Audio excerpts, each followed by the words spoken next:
प्रिय मित्रों, शुभ संदेश के प्रार्थना के समय में आपका हार्दिक स्वागत और मेरा प्यार भरा शालोम। परमेश्वर महान है, उसकी महिमा और स्तुति करते हुए आइए आज हम इस एपिसोड की शुरुआत करें और हम प्रार्थना में जाएंगे। परम प्रधान परमेश्वर पिता, हम तेरे नाम का लाखों लाख धन्यवाद देते हैं जो तूने आज हमें ये मौका दिया कि हम तेरी उपस्थिति में आए और परमेश्वर तुझसे प्रार्थना करें, तेरे वचनों पर ध्यान दें और प्रभु जी जो कुछ हमारी ज़रूरतें हैं वो तेरे सामने हम ला कर रख सकें। परमेश्वर पिता, हम अपने सारे श्रोतागणों के लिए प्रार्थना करते हैं, उनके परिवारों के लिए प्रार्थना करते हैं, विनती करते हैं। परमेश्वर, हम उन लोगों के लिए प्रार्थना करते हैं जिन्होंने अपने प्रियजन को खो दिया है। प्रभु जी, तेरी शांति और तेरा परमेश्वर हाथ उन सारे परिवारों पर हो और प्रभु तू उन्हें सांत्वना दे और उनके साथ हो और उनका सहारा बन। सारी आशीषों के लिए हृदय से धन्यवाद देते हुए प्रभु यीशु मसीह के नाम से हम ये प्रार्थना मांगते हैं, सुन और ग्रहण कर। आमीन, आमीन और आमीन। मित्रों, हम आपको फिर से एक बार याद दिलाना चाहेंगे हमारे प्रार्थना वीरों के बारे में कि वो आपके लिए प्रार्थना करने को हमेशा तैयार रहते हैं। आप कभी भी किसी भी समय किसी चीज़ के लिए भी उनसे आप दिए गए नंबरों पर उन्हें कॉल कर सकते हैं और अपने प्रार्थना के निवेदन उन्हें दे सकते हैं। वो आपके लिए ज़रूर प्रार्थना करेंगे। और YouTube पर जब आप हमारे प्रोग्राम देखते हैं तो उसे लाइक और शेयर करना ना भूलें और दूसरों तक ये वचन पहुंचाएं ताकि ना सिर्फ आप लेकिन दूसरे भी आशीषित हो सकें। और वहाँ पर भी जो कमेंट सेक्शन होता है, वहाँ आप अपने कमेंट्स पोस्ट जब करते हैं तो वहाँ से मैं भी आपके नाम लेती हूँ और आपके लिए प्रार्थना करती हूँ। तो अपनी प्रार्थना के विषयों को हम तक पहुंचाते रहिए और हम आपके लिए प्रार्थना जरूर करना चाहेंगे कि परमेश्वर आपको आशीष दे और हर तकलीफ से उभारे। तो मित्रों, हम लूका रचित सुसमाचार कर रहे हैं, उसका 10वां अध्याय कर रहे हैं और हम 25वीं आयत तक आ गए हैं। इसके आगे हम देखते हैं 25वीं आयत में लिखा है, और देखो एक व्यवस्थापक उठा और यह कहकर उसकी परीक्षा करने लगा, हे गुरु, अनंत जीवन का वारिस होने के लिए मैं क्या करूं? उसने उससे कहा, व्यवस्था में क्या लिखा है, तू कैसा पढ़ता है? हम यहाँ पर पढ़ते हैं, 25वीं आयत से पढ़ रही हूँ मैं। और देखो एक व्यवस्थापक उठा और यह कहकर उसकी परीक्षा करने लगा, हे गुरु, अनंत जीवन का वारिस होने के लिए मैं क्या करूं? तो जो ये व्यवस्थापक होते थे, ये परमेश्वर के वचन को इन्होंने पढ़ा होता था, उसका मनन किया होता था, उसका ध्यान दिया होता था। ये व्यवस्था के पंडित थे, जो व्यवस्था को उन्होंने उसका अध्ययन किया था और वो इससे वाकिफ थे कि परमेश्वर की व्यवस्था क्या है। और ऐसा एक व्यवस्थापक प्रभु यीशु मसीह की परीक्षा कर रहा है, क्योंकि उन लोगों ने कहा होगा कि ये कहीं से भी कोई भी सवाल या कोई भी जवाब देगा तो हम इसे पकड़ लेंगे, क्योंकि हमें ज्ञान है, व्यवस्था का हमें ज्ञान है और हमें परमेश्वर की पुस्तक में क्या लिखा है, धर्मशास्त्र में क्या लिखा है मालूम है। और क्योंकि ये कहता है कि परमेश्वर की ओर से आया है, परमेश्वर के धर्मशास्त्र के विरुद्ध में कोई भी बात ये कहेगा तो हम इसे पकड़ लेंगे। तो उसकी परीक्षा करने के लिए, उससे कुछ सीखने के लिए नहीं, उससे कुछ ज्ञान प्राप्त करने के लिए नहीं, लेकिन उसे फंसाने के लिए उसने ये प्रश्न पूछा। और उसने उठकर उससे कहा कि मैं अनंत जीवन का वारिस होने के लिए क्या करूं? और मित्रों, हम देखते हैं कि ये जो प्रश्न है कि अनंत जीवन पाने के लिए मैं क्या करूं, ये सारे संसार के मन में बसा हुआ एक प्रश्न है। क्योंकि हम पैदा तो हो गए हैं, तो और ये जीवन भी हम इस संसार में जी लेंगे, कैसे भी अमीरी में, गरीबी में, किसी भी तरीके से हम अपना जीवन जी लेंगे, लेकिन मरने के बाद हम कहाँ जाएंगे?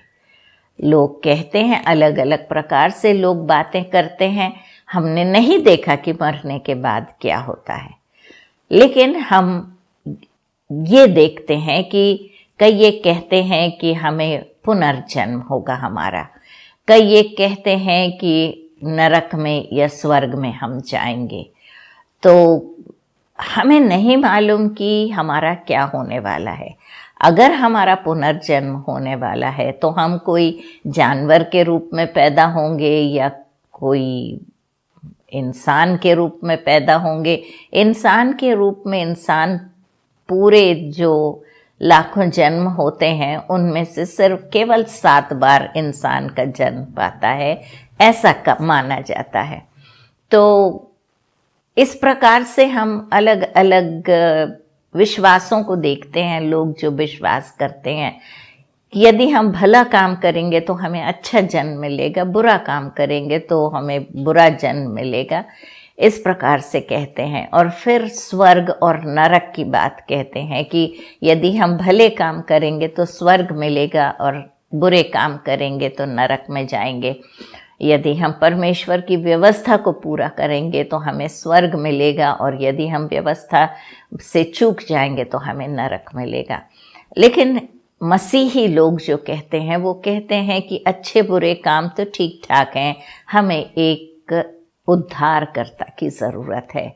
और वो उद्धारकर्ता की ज़रूरत इसलिए कहते हैं क्योंकि परमेश्वर के वचन में लिखा है कि परमेश्वर ने उद्धार का मार्ग इंसान के लिए बनाया। तो मित्रों, जब हम देखते हैं, सोच के देखें कि हमें अनंत जीवन कैसे मिल सकता है। हम अगर अपनी शक्ति से और अपनी ताकत से भले काम करने की कोशिश करेंगे तो हम अगर 10 भले काम करेंगे तो हम उसमें कम से कम 2 बुरे काम हमसे हो ही जाएंगे।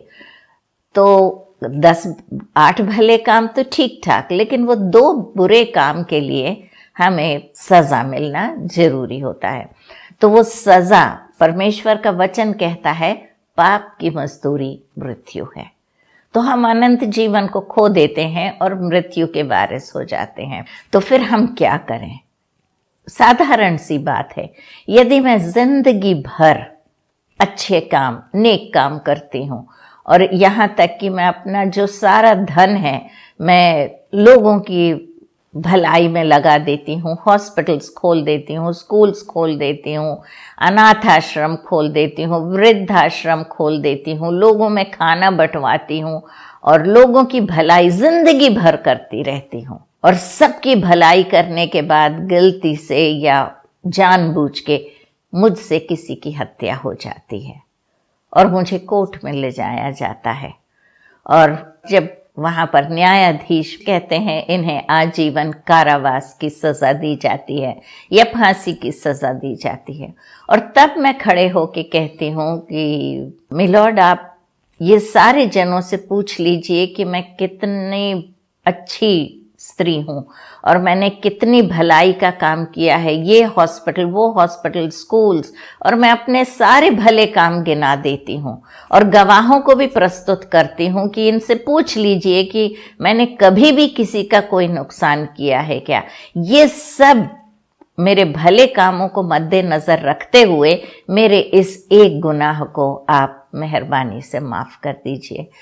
और न्यायाधीश कहते हैं मैं आपके भले कामों की सराहना करता हूं और मैं आपका आदर करता हूं कि आप इतने भले मनुष्य हैं, लेकिन इस गलती की सज़ा तो आपको भुगतनी पड़ेगी, मैं उसे माफ़ नहीं कर सकता। तो मित्रों, यदि इस संसार का एक न्यायाधीश एक गलती को नज़रअंदाज नहीं कर सकता, उतने अच्छे भले कामों को देखते हुए तौला जाए तो मेरे भले काम बिल्कुल नीचे चले जाएं और बुरा काम बिल्कुल ऊपर रहे, लेकिन फिर भी मुझे माफ़ी नहीं मिलेगी, तो क्या वो पवित्र न्यायाधीश जो स्वर्ग और पृथ्वी का राजा है और जो सृष्टि करता है, वो ऐसे काम को नज़रअंदाज कर सकता है? नहीं कर सकता। और इसलिए उसने खुद बलिदान देकर अपने पुत्र का हमारे लिए एक रास्ता निकाला, ताकि हमारे न्याय भी ठीक तरीके से हो सके और हमारा नुकसान भी ना हो।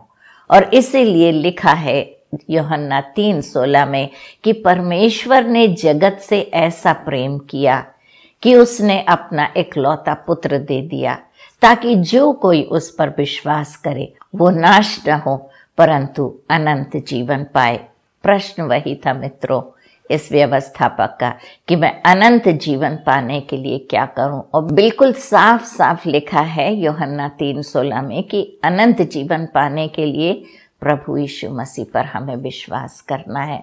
तो मित्रों, ये बात हमारे दिमाग में और ध्यान में हम अच्छे से रख लें और उसे समझने की कोशिश करें कि यदि मैं भले कामों के द्वारा अनंत जीवन पाने की कोशिश कर रही हूँ, तो वहाँ पहुँचने के बाद यदि कहा जाए मेरे मरने के बाद मैं अपने सारे भले कामों को लेकर जाऊं और वहाँ पर वो लोग कहें कि भले काम तो ठीक ठाक है, लेकिन तुम्हारी एक पाप की गठरी भी हमारे पास है, उसका हिसाब भी तुमको देना पड़ेगा और उसकी सज़ा तुमको भुगतना पड़ेगा, तो हम क्या जवाब देंगे?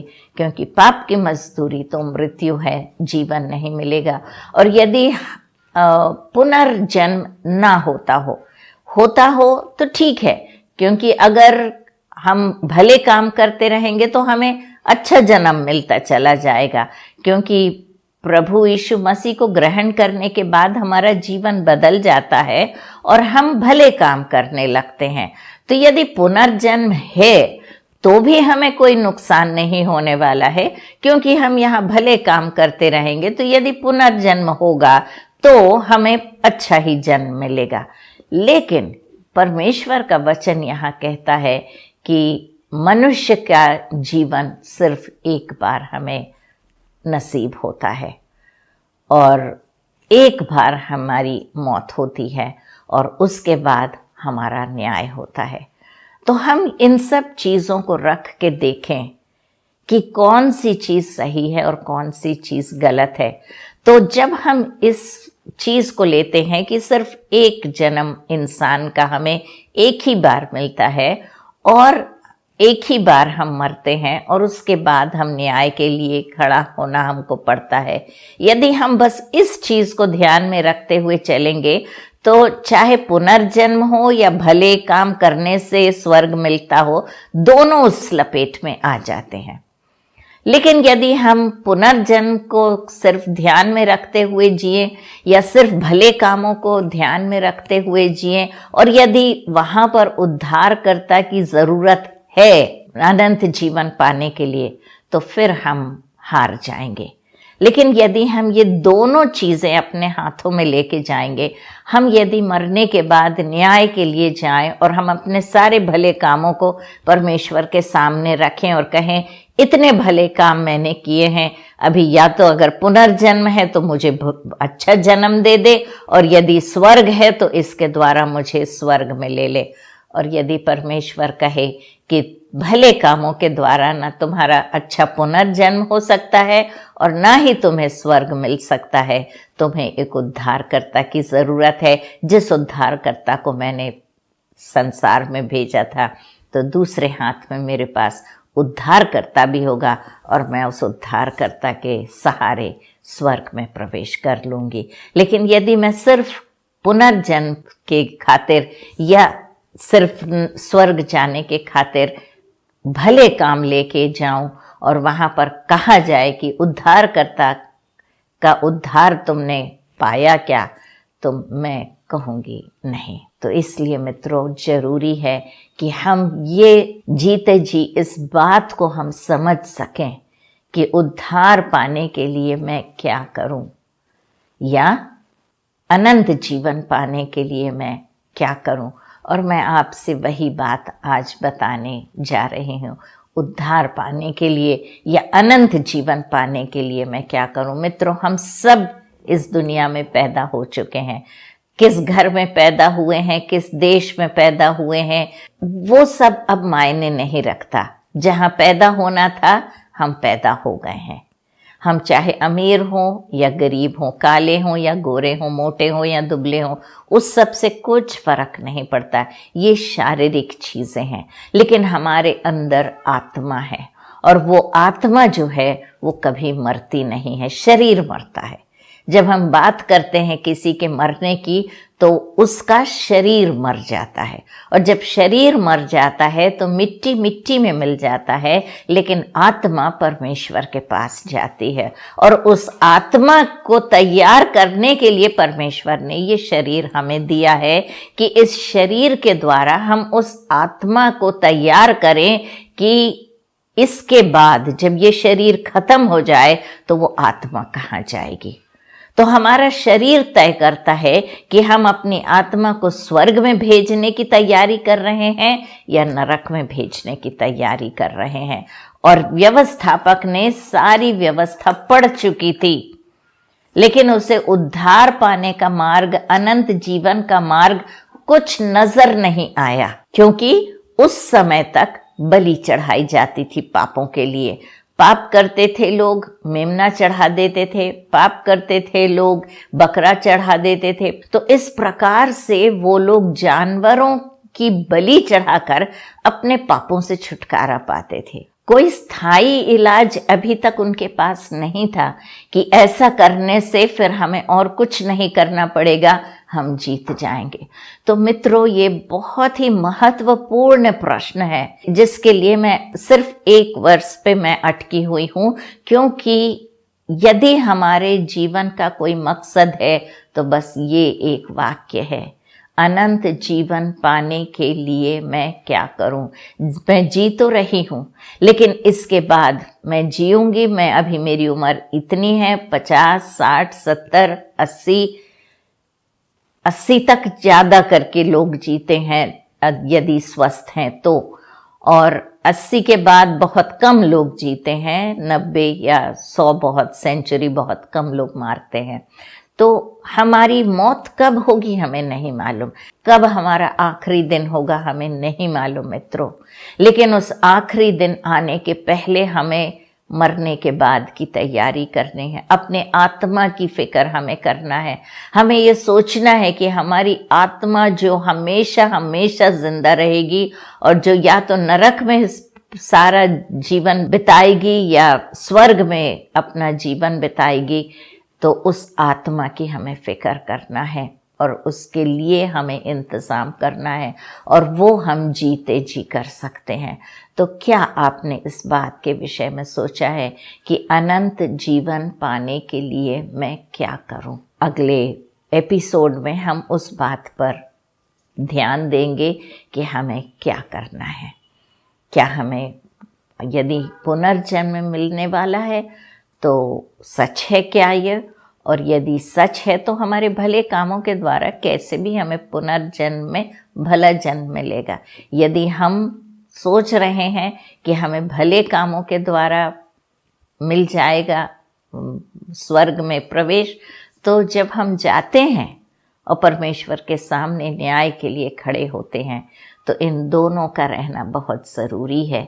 उद्धारकर्ता, और उद्धारकर्ता जब हमारे जीवन में आ जाता है और हमारे जीवन को बदल देता है, तो हमारा दूसरा हाथ भले कामों से भर जाता है, और तब हमें पक्का रहता है ये और ये दोनों चीज़ें जब हम लेकर आगे बढ़ते हैं, तो हमें ये बात का पक्का विश्वास रहता है कि हमें स्वर्ग में प्रवेश मिलेगा, क्योंकि परमेश्वर ने हमसे वायदा किया है। यूहन्ना 14 में हम पढ़ते हैं कि अपने मन को व्याकुल मत होने दो, मैं तुम्हारे लिए घर तैयार करने जा रहा हूँ, कि मैं जहाँ रहूँगा वहाँ तुम भी मेरे साथ रहो। तो परमेश्वर तो चाहते हैं कि हम स्वर्ग में उनके साथ रहें, और उसके लिए परमेश्वर ने एक बहुत बड़ा दाम चुकाया, वो था अपने इकलौते पुत्र की जान देकर उन्होंने हमें मुक्ति दिलाई। तो मित्रों, हम ना डरें ना घबराएं, लेकिन परमेश्वर पर विश्वास रखें कि उन्होंने जो रास्ता हमारे लिए निकाला है, उस रास्ते पर हम चल पड़ेंगे, तो हम देखेंगे कि हमें पक्का परमेश्वर के राज्य में प्रवेश करने के लिए मौका दिया जाएगा। प्रभु यीशु मसीह ने उससे पूछा, व्यवस्था में क्या लिखा है, तू कैसा पढ़ता है? तो हमेशा प्रभु यीशु मसीह एक प्रश्न से एक प्रश्न का जवाब देते थे। तो उन्होंने उससे कहा, तू तो व्यवस्थापक है, पवित्र शास्त्र के बारे में अच्छे से जानता है, व्यवस्था में क्या लिखा है? तब क्योंकि वो व्यवस्थापक था, उसने एक जवाब दिया। मैं यहाँ पर व्यवस्था विवरण उसका 6वां अध्याय और 4 आयत से पढ़ रही हूँ।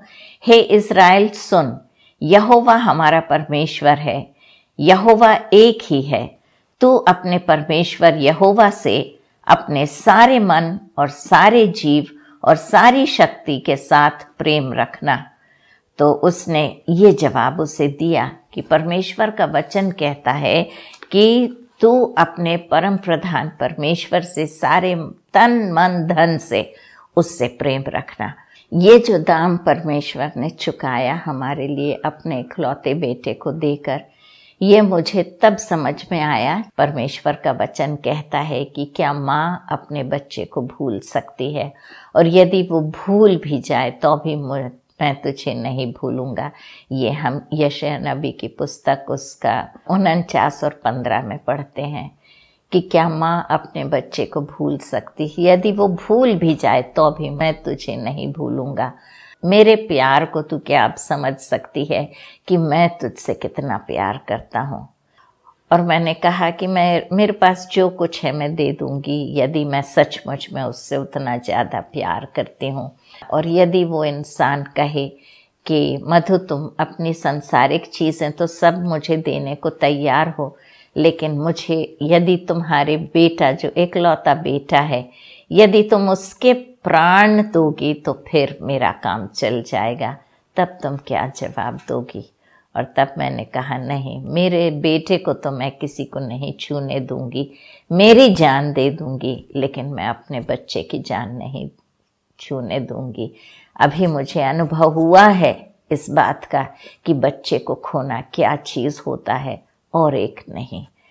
तब परमेश्वर ने कहा कि बच्चे को खोना क्या होता है वो तुझे मालूम पड़ा, और कोई बच्चे की जान मांगे तो कैसा इंसान को लगता है वो भी तुझे अनुभव हुआ।